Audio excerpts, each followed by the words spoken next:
Perth. We're going to be discussing about management occupations and PR pathways today. So it's a very general seminar in which I'm going to discuss about management occupations, their skills assessment criteria, and then we're going to discuss about the skilled migration in general, which includes the points-based visas, as well as the employer-sponsored visas and some of the other visas as well.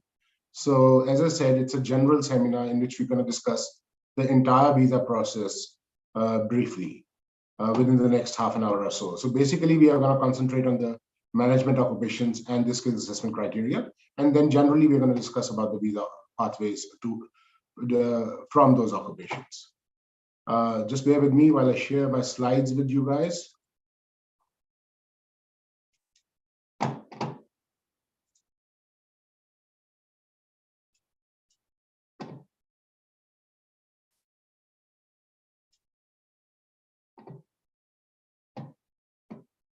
Sorry, I'm just having some trouble sharing my slides.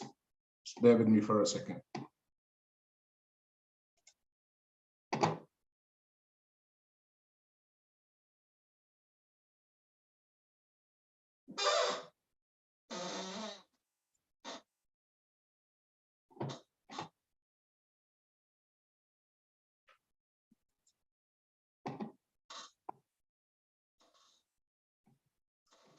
I'm hoping that you would be able to see my slides now. So as I said, we are discussing management occupation courses and PR pathways today. So these are the management occupations. Basically, I'm going to briefly touch upon the general management occupations available in the Australian migration system. So we've got supply chain management. Now we've got a couple of occupations under this cohort, which are like supply and distribution manager, procurement manager, etc., etc. We've got hotel or motel manager, which comes under the hospitality industry. We've also got another popular occupation called cafe and restaurant manager, which is also under this, which is very similar to this occupation and comes under the hospitality industry. We've got a management consultant. Another occupation which is similar to this occupation is organization and methods analyst. We've got construction management. Several managerial occupations come under this category. For example, construction manager, procurement manager, etc. Sports management like golf course manager, tennis court manager, etc. We've got the CEO or the managing directors that come under the managerial occupations as well. We've got sales and marketing manager. It's a highly skilled occupation. And then we've got human resource manager as well. Now, these are some of the occupations. There are other managerial occupations as well, but these are some of the occupations that come under the management pathways for PR in Australia. So these managerial occupations are basically assessed by two main bodies in Australia. The first one is VETASES, and the second one is Institute of Managers and Leaders, called IML. So VETASES is very popular. The skills assessing criteria for VETASES is much easier than that of IML, I would say. But of course, you have to meet the criteria to get a successful skills assessment. But VETASES, as I said, is one of the major bodies that does a lot of managerial occupations. Some of the occupations that VETASES assesses are listed on this slide. The occupations such as management consultant, hotel and motel manager, construction project manager, sports center manager, restaurant cafe manager, customer service manager, property manager, etc. So all these occupations, which are pretty popular as well, are assessed by a body which is called VETASES. Now, VETASES has a certain criteria which you must fulfill in order to be able to get a successful skills assessment. So all of you must remember that you do not have an occupation unless and until you have a skills assessment for an occupation. So somebody who comes to Australia and studies Masters of hospitality, let's say, or diploma in hospitality, they cannot call themselves a hotel or motel manager or a management consultant unless they get a successful skills assessment for it. So you have to have a skills assessment until then you do not have an occupation to be able to qualify for Australia's migration system. So the criteria for the VETASES skills assessment is as follows. So for most of the qualification for most of the occupations such as consultants, marketing and management.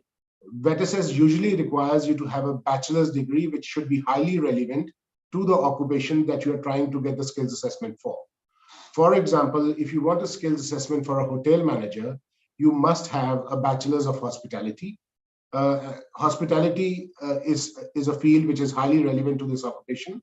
So if you want, so your qualifications should be highly relevant to the occupation that you're trying to get the skills assessment for. Now, VETSS skills assessment is not a qualification-based assessment.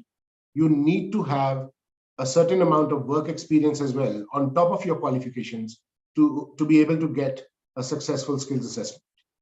All right, so the skills assessment would be based on positive assessment of both the qualifications and the work experience that you have in your nominated occupation to get a positive skills assessment. Now, what is the requirement for the work experience? VETSS generally requires you to have 1 year of post-qualification work experience for almost all occupations if your degree, if your qualifications is at the required skill level and it is relevant to the nominated, it is highly relevant to the nominated occupation. For example, if you've got a bachelor's of hospitality and you have 1 year of experience as a hotel manager, you would be able to get a skills assessment for a hotel manager on that basis. So your degree must be highly relevant. It should be at the required skill level. Now, some of the occupations require a diploma level qualifications. Some of them will require you to have a bachelor's level qualification. And then if it is highly relevant and you've got 1 year of work experience, which is like highly relevant to the nominated occupation as well, you should be able to get a successful skills assessment. So the tasks of the employment matter a lot. So if your tasks have to be similar to the occupation that you're trying to get your skills assessment in. If let us say your qualification is not in a highly relevant field, then there are other methods available as well. VETSS does sort of give you options. If your qualification is still not in a highly relevant field, let's say you want to get a skills assessment for a hotel manager and you've done Bachelor's of Commerce. Now, Bachelor's of Commerce is not highly relevant to the occupation hotel manager. You can still have 3 years of experience then and get a positive skills assessment. So the experience requirement will now increase to 3 years instead of 1 year. Now, for some occupations, the experience requirement increases to 2 years instead of 3 years. And for some, it increases to 3 years from 1 year if your degree is not highly relevant to the nominated occupation. At the same time, even if your degree is not relevant, after which you've got the experience, you can still study something extra, like you can do a diploma in hospitality, and that will again bring down the requirement of 3 years of work experience to 1 year. So let's say you've got a Bachelor's of Commerce, then you worked for 1 year as a hotel manager. Now, obviously, VETSS will require, you do not satisfy the VETSS criteria because you've only got 1 year of work experience after a non-relevant degree. So you can study a diploma of hospitality, which is highly relevant to your nominated occupation.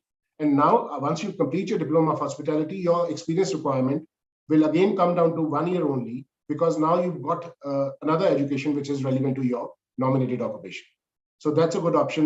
So even if your degree is not in a relevant field, you either need to have a higher level of experience, like higher number of years in the relevant occupation, or you can study a relevant degree or a diploma, whatever is mentioned in the VETSS website, and then bring down the experience requirement again back to 1 year, which is the case when you have a highly relevant degree.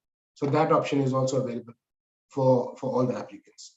Now, other criteria for VETSS skills assessment is that the employment should be post-qualification.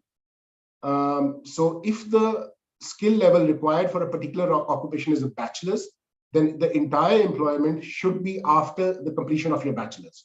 Now, that could be after the completion of a relevant bachelor's or after the completion of a non-relevant bachelor's. But the experience has to be after the bachelor's. So it has to be post-qualification. So you must have at least 1 year of experience in the last 5 years. So the experience has to be in the last 5 years. Currency of employment is necessary. You must have been working for more than 20 hours per week. Any week where you work for less than 20 hours will not be considered. So as I said earlier, the experience has to be in the highly relevant to the nominated occupation, and your studies have to be normally highly relevant as well. Although there are options available when your studies are not highly relevant. And obviously, if you do an extra diploma, then your experience requirement might come down to 2 years or 1 year, as the case might be for different occupations, if you do a diploma in the relevant field. So depending on your work experience, you can even get a skills assessment for multiple occupations. For example, you might have worked for 1 year as a management consultant, and then you shifted to another occupation, or within the role itself, you were possibly performing the duties of two occupations. You can possibly apply for the skills assessment for two occupations at the same time. So the tasks of the employment are the main thing that matters. So if you think that you have the experience of two occupations, you might be able to get a skills assessment for two occupations from the same assessing body, which is VETSS, and then submit your expression of interest further in those two occupations together. So that's also possible. Now, as I was telling you earlier, the other body which does a skills assessment for some of the other managerial occupations is IML, which is Institute of Managers and Leaders. Now, this body does skills assessment for occupations such as sales and marketing manager, human resource manager. So these ones are pretty popular, and some of the other managerial occupations as well. This body normally requires, unlike VETSS, the experience requirement in this body, which is IML, is higher. So you must have, if you've got a relevant bachelor's or a master's, you must have 3 years of experience minimum, and you must have 2 years out of those 3 years in a managerial level role. So for example, you want to get a skills assessment as a sales and marketing manager, then you must have a relevant bachelor's, first of all, and then 3 years of experience as a sales and marketing, in the sales and marketing department. And out of these 3 years, 2 years should be as a manager. So 1 year could be in a non-managerial role, but still relevant to sales and marketing. But for 2 years out of these 3 years, it has to be under a managerial role. So that is very important. But if your bachelor's or master's degree is not relevant, then the experience requirement increases, as is the case with VETSS as well. The 3 years experience requirement now becomes 5 years if you do not have a bachelor's or master's which is relevant to your nominated occupation. And out of those 5 years, 2 years have to be in the managerial role. So similar to VETSS, IML has higher experience requirement. You must have at least 3 years of experience, and out of those 3 years, you must have worked 2 years in a managerial position. And IML has certain other requirements as well. IML is a pretty strict body. So if you worked in smaller organization where only like 10 to 20 people work, you might not be successful in the skills assessment with IML. So they require you to be working in an organization which has a considerable size. They sometimes mention that the organization which has 50 employees should suffice according to the requirements. So they're looking for you to work in a bigger organization, not like in a smaller organization where there are only 10 to 15 people working in an organization. You might not be successful, even if you're performing the duties of the nominated occupation. And you have to be in the top of the chain in your department at least. For example, if you're going to get a skills assessment for human resource manager, you must be in your organization. If there's a department called human resource department, separate department, you must be leading the entire department. You cannot be like an assistant human resource manager, or there cannot be a human resource manager on top of you in that particular department. Or otherwise you could be reporting to CEOs, or you could have a company director on top of you, but they require you to be on top of your department at least to be able to be successful under the Institute of Managers and Leaders. Now, these are the two bodies as I've discussed, VETSS and IML, which normally do all the skills assessment. There are other managerial occupations as well, for which the bodies could possibly be different. For example, there's engineering manager. Now, the engineering manager is assessed by a body called Engineers Australia. So they've got different criteria. For that also, you must have some experience. Otherwise, you won't be able to get a So mostly all the managerial occupations will require you to have some kind of experience before you can get a positive skills assessment for one of these occupations. Just bear with me for a second.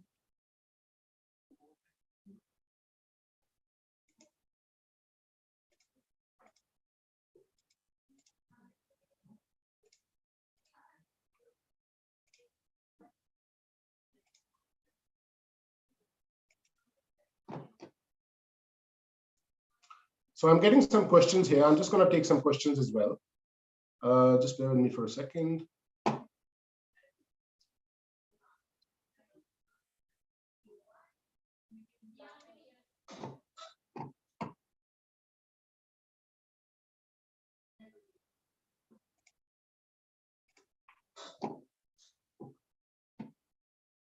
Okay, I've got a question here which says, can you tell which state is best to study early childhood and civil construction in 485 visa?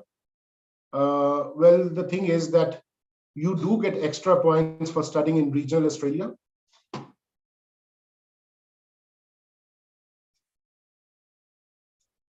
Just bear with me for a second.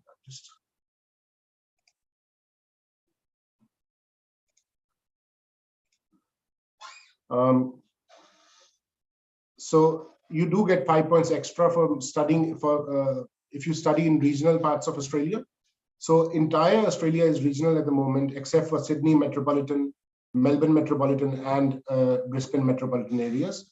So I think studying in one of those states could be beneficial for you to study early childhood courses or civil construction. And by the way, both of these courses are great courses to study. If you study early childhood, you'll get a skills assessment for early childhood teacher. Was getting invited very, very quickly in the past 1 year.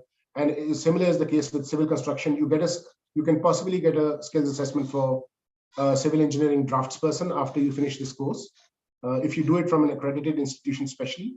Now, I'm from Western Australia, and Western Australia has been very consistent in inviting applicants from both these fields. So pretty good courses to do. If you want to do it from Western Australia, I would very much encourage you to do it from Western Australia. It's a great state, and they've been inviting these two occupations pretty consistently. Marketing executives in hospital industry have 5.5 years. What's the chances of PR? See, the thing is, you have to get a skills assessment in one of the occupations first. Now, being a marketing executive, we'll have to assess whether you're working in a managerial role, or if you're not working in a managerial role, you might only be able to get a skills assessment for an occupation like marketing specialist, which is not, unfortunately, on many states' list, but there are some states which have that occupation on their list. Then you have to fulfill that criteria as well. Other options with this occupation are open as well, like employer-sponsored options and other training visa and other employer-sponsored options. So those options are always there. So 491, can you please explain 491? Well, I'll be explaining that visa subclass in a minute when I go through some of my other slides. If my education for bachelor's is non-IT and master's in IT, then how many years ACS deducts? So if your master's in IT is closely related to your nominated occupation, and it's a major in IT as well, then you only need normally, and if it is done from Australia, then you only need 1 year of post-study qualification, post-study experience. But if your master's was done, like let's say outside Australia, and is relevant to your nominated occupation, and is a major in IT as well. Now, they've given a certain criteria on the website, like what is considered major.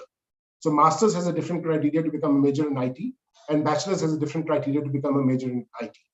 So once you've established that your master's is major in IT, and is also relevant to your nominated occupation, then you only need 2 years of experience to be able to get an ACS skills assessment. So they will deduct 2 years of experience.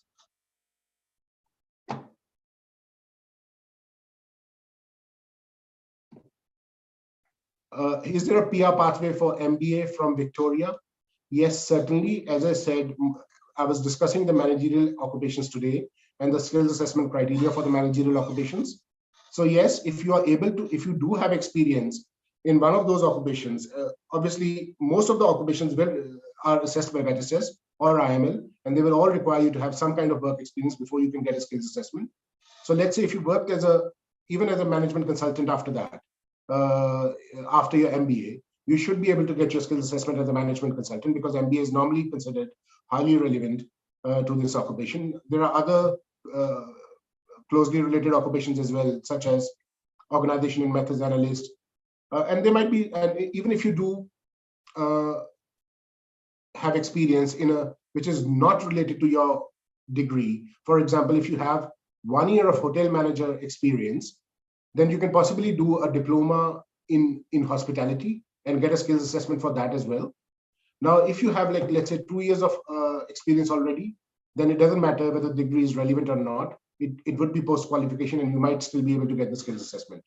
So you really have to figure out and sit with a professional possibly to carve out a pathway for you and see what occupation you can possibly get skills assessment for, either today or with a certain amount of work experience or with a certain amount of further studies. So that's the thing.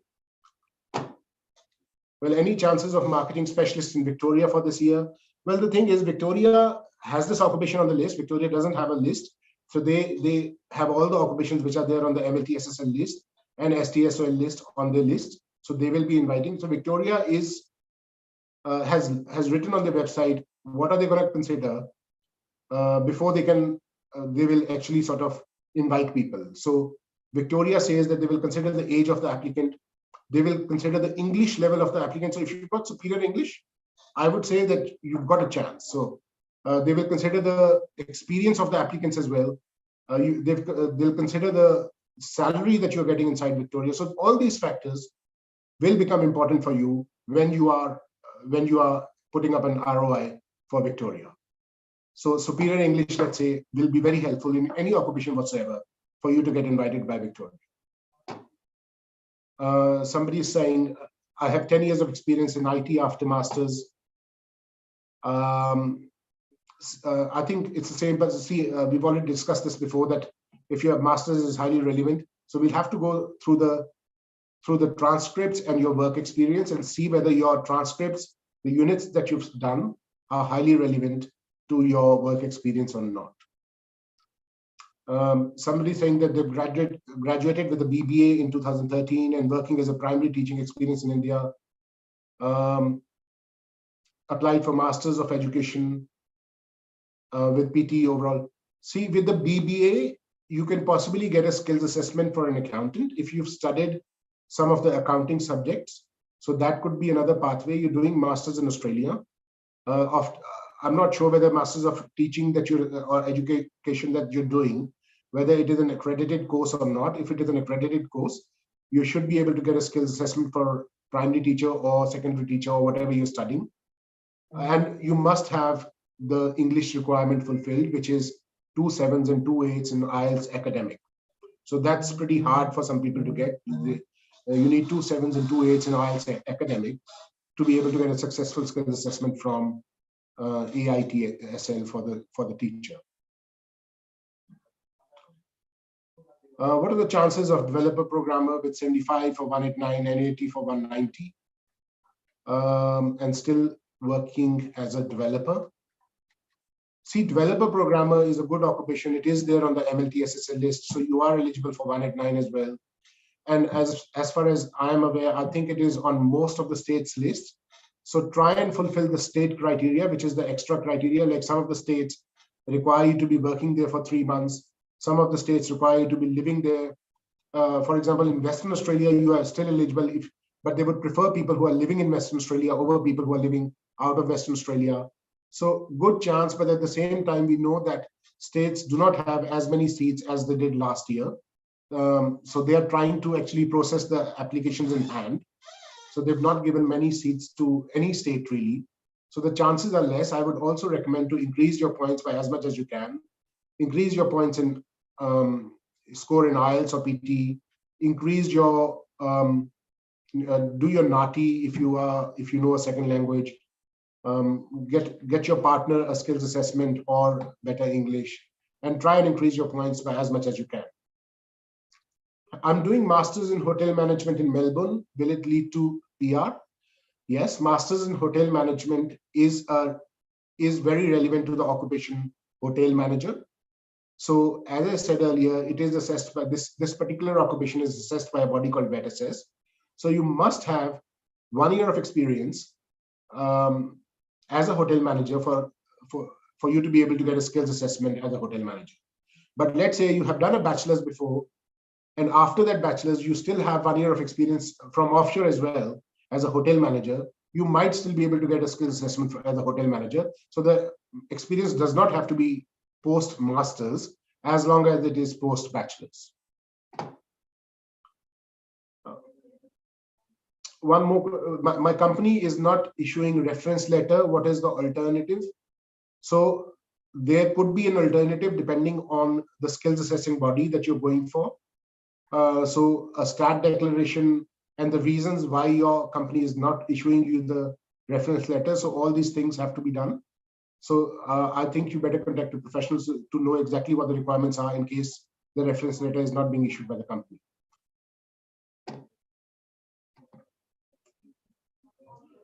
Just go back to my slides again, just bear with me.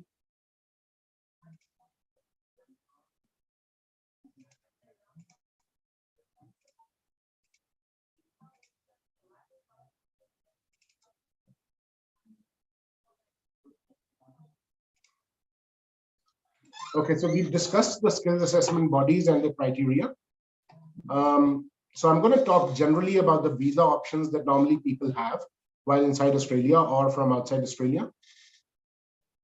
So after you get the skills assessment, what's next? So after you've received the skills assessment for a particular occupation, you have to figure out your occupation, whether it's on the MLTSSL list or it's on the STSL list. You've got two types of lists here, MLTSSL list and STSOL list.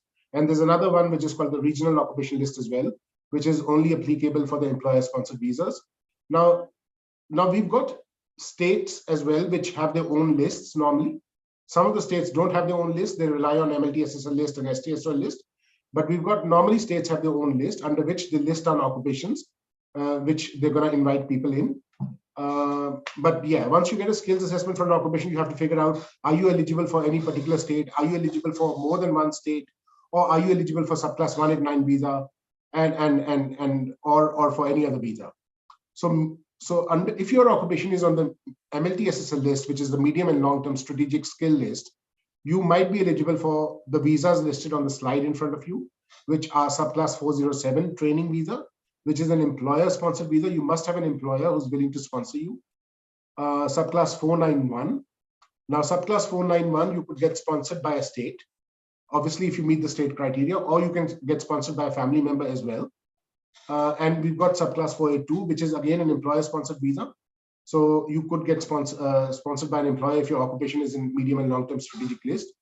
And then under the permanent visa categories, you are eligible for 189, which is an independent visa. You get invited by the department straight away.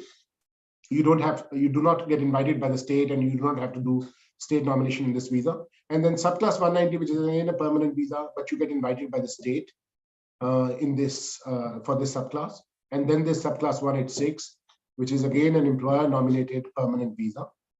But you all obviously need to fulfill certain other requirements, such as you must have 3 years of experience for you to be able to get sort of become eligible under the employer nomination subclass 186. We've got another list, which is short-term list. So under the short-term list, you're no longer eligible for, if your occupation is only on the short-term list or the regional occupation list as well, you're no longer eligible for 189, which is the independent visa. So you have to either go through the state-sponsored pathway, or you have to go through the employer-sponsored pathway. So the independent subclass 189 visa option is no longer there if your occupation is not on the MLTSSL list, but it's only on the short-term list or on the ROL list. But following options are still available, which is training visa, subclass 407, which is again an employer-sponsored visa, 491. Now 491 is only available under the state-sponsored pathway if your occupation is still on the state list, but it's not available under the family-sponsored pathway anymore, because then your occupation must be on the MLTSSL list. Subclass 482 is still available. Subclass 190 is still available, which is again a state. And subclass 186 is available as well, but only under the TRT stream, which means that you must have remained with an employer for at least 3 years on a 482, and then that employer can sponsor you for 186 under the TRT stream, even if your occupation is on the STSOL list. Now, Minister has announced that this requirement of 3 years might come down to 2 years, and the changes might come in December, which will be beneficial for people who are looking for employer-sponsored visas. So these are the 189, 190, 491 are the general skilled migration visas, or in other words, these are points-based visas. You have to gather certain points. You have to fulfill other criteria that might be applicable. In case of 189, there's no other criteria, only points, and your occupation should be on the MLTSSL list. But in case of 190 and 491, which are state-sponsored visas, you must fulfill the state criteria as well. Not only you have to get points, the minimum is 65 points, obviously, but you might have to fulfill the extra state criteria, which any state has, and every state has different criteria. So, for example, Canberra has that you must be living and working there for 6 months before you can get sponsored for 190, or for 491, you have to have 3 months living and working in Canberra before you can get sponsored for 491. And for Western Australia, there are 2 streams. One is graduate stream, under which you must have studied in WA for 2 years. And under the general stream, fortunately, there's no criteria for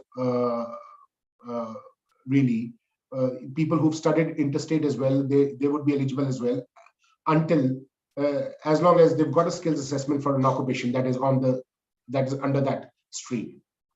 But obviously, if you get invited for 190 under the general stream, most of the occupations will require you to have a 6 months job offer letter from an employer in WA as well. So generally speaking, states have additional criteria. So you have to fulfill that as well, along with gaining points, in order to be able to get successfully nominated by a state. So just again, the general requirements for these 3 categories, 189, 190, and 491. So minimum points required for all these categories is 65 points. But in case of 190, you get 5 points from the state. So even if you have 60 points of your own, you would still be able to fulfill the basic eligibility point score, which is 65 points. And in 491, whether it is family sponsored or it is state sponsored, you get 15 points. And that means that even if you have 50 points of your own, then you still might be able to fulfill the basic eligibility requirement of getting 65 points. Now, skills assessment is a must for all 3 categories. As I told you earlier, you do not have an occupation unless and until you have a skills assessment for it. So make sure you get a skills assessment first. Otherwise, there's no point. You're not eligible for anything really, except for possibly subclass 482, which might not require you to have skills assessment. Now, minimum English language requirement for all these 3 categories is having 6 each in IELTS or PTE. That's the minimum eligibility requirement. If you do not have competent English, you're not even eligible, but you do not get any points for having 6 each. You must have 7 each to get proficient English to get 10 points, or you must have 8 each or equivalent in PTE or superior English to get 20 points. So yeah, 6 each is mandatory, you don't get any points, but with proficient and superior English, you get 10 points or 20 points. And 189 is a permanent visa. It is not state nominated. You get 190 is a permanent visa as well. It is a state sponsored visa, but it is a permanent visa, as good as 189 almost.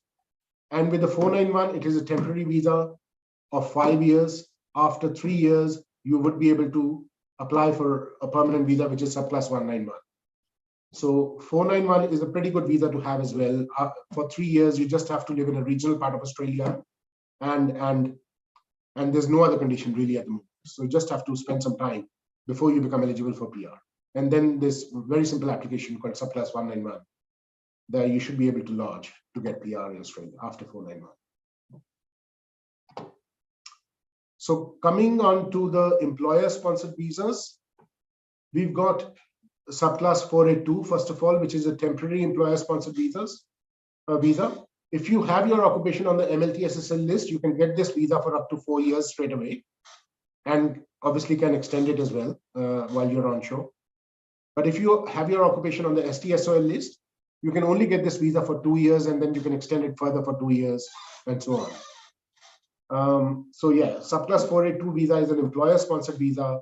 The basic eligibility requirement for this visa is that you must have 2 years of full-time work experience in the last 5 years to be eligible for this visa. So 2 years of full-time work, full-time means 38 hours per week. You must, in your nominated. So for example, you want to get sponsored by the employer as a restaurant manager, then you must have 2 years of experience as a restaurant manager full-time before the employer can sponsor you. And then once the employer sponsors you, there might be a pathway coming out shortly where after 2 years they would be able to sponsor you for 186 visa, which is a permanent visa, of course.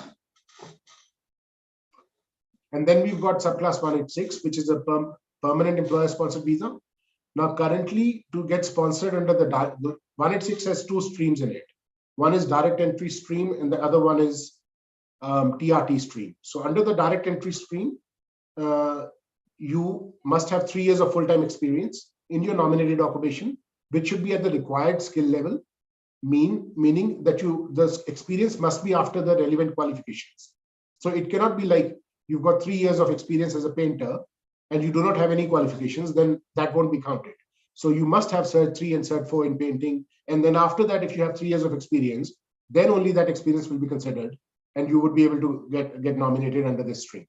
Under the TRT stream, though, most of the 482 or the people who are already on 482 will be able to lodge the TRT stream, even though the occupation is not on the MLT-SSL list. Under the direct entry, at the moment, it's only for MLT occupations on the MLT-SSL list.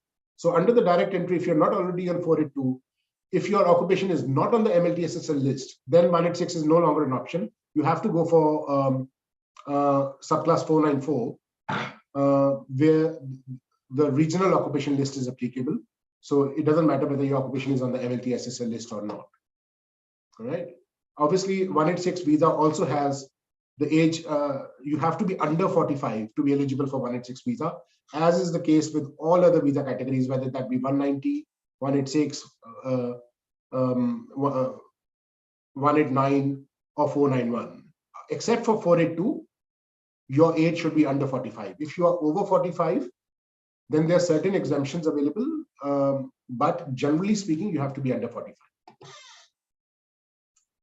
And then there's a third employer-sponsored visa, which is subclass 494. And now this is very good visa for people who do not have their occupations on the MLT-SSL list at the moment. So people who do not have their occupations on the MLT-SSL list, this is the only visa that could possibly lead to PR for now. But as per the announcements of the minister recently, there might be options coming for those people to get a 482 and get 186 later on. But at the moment, going by the rules of today, you can only get PR if your occupation is not on the MLT-SSL list through 494 visa. If you got your occupation on the 494 MLT-SSL list, then you can possibly apply for 186 visa directly. The requirements is same as 186. 3 years of full-time experience is required. Skills assessment is required as well. And after you work for 3 years with the employer on the 494 visa, you should be able to apply for the permanent visa, which is 191. Right? So this is how the 494 leads to PR. You apply for 191 after 3 years of 494, which is similar to 491 criteria, but under 491, you do not have to be working with a particular employer. So importance of work experience we were talking about managerial occupations only today. So the importance of work experience is immense, and as far as managerial occupations is concerned. Obviously, you end up fulfilling the skills assessment requirements, which require you to have, most of them which require you to have certain amount of experience.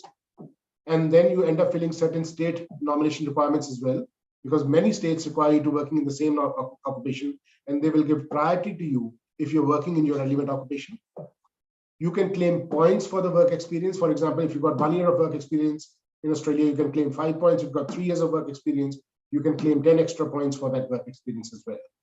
And then, as I was telling you earlier, employer-sponsored visas do require you to have either 2 years of experience, and 494 and 186 require to have 3 years of experience. So once you have that experience, not only you will be able to get a skills assessment, but you might become eligible for the employer-sponsored visas as well. All right, I'll just take in some questions. Just bear with me.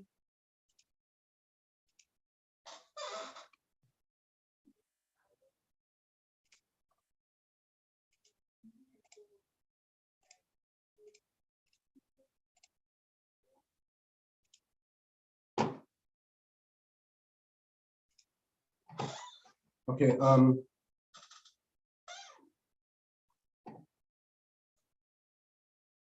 So somebody is saying offshore for engineering manager position with 75 points in 189 or 80 in 190.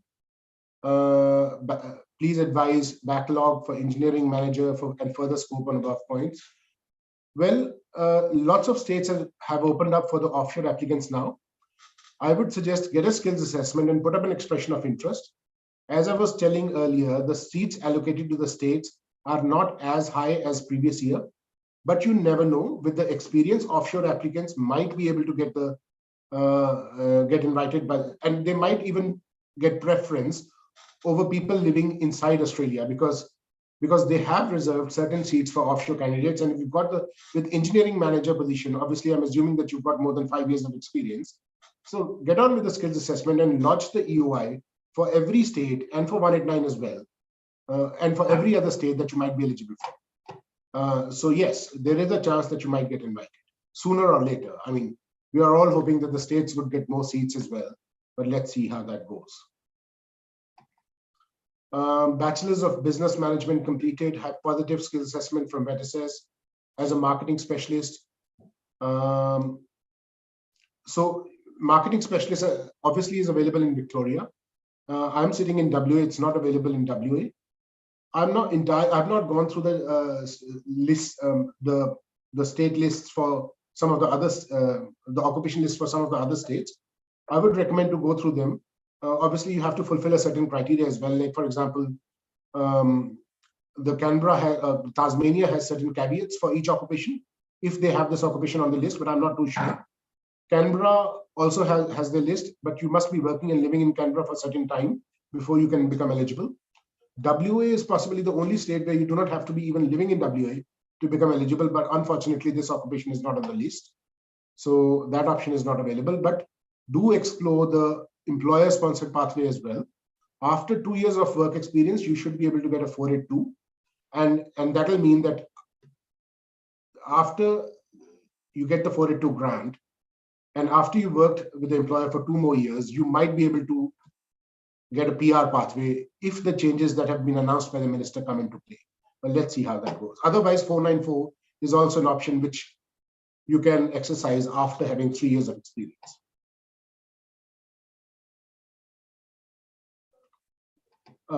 Bachelor's of Nursing nominations 189. So we do not know when the 189, I do not personally know when the 189 round is going to be. But if you've already got the skills assessment for a registered nurse, then obviously most of the states are preferring the health sector, occupations in the health sector. WA is also preferring occupations in the health sector. 190 is an equally good option. So make yourself eligible for one of the states, because states do hold invitation rounds every month, nearly every state does. But with the 189, I'm not so sure when the next round is going to be. But if it does happen, you've got a high chance of getting invited for 189 as well. Sooner or later, it will happen. So make sure your EOIs are correct and you claim the correct amount of points.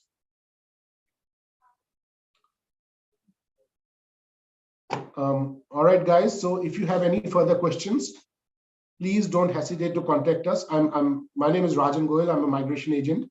I sit in Perth City, Aussizz Group. My email is in the comment section. We'll give our details in the description as well. So please contact us anytime you want regarding any of your queries, regarding your state nomination process, your skills assessment, or any of the other things any other queries that you might have. So yeah, thank you for today. Thank you for joining us. See you.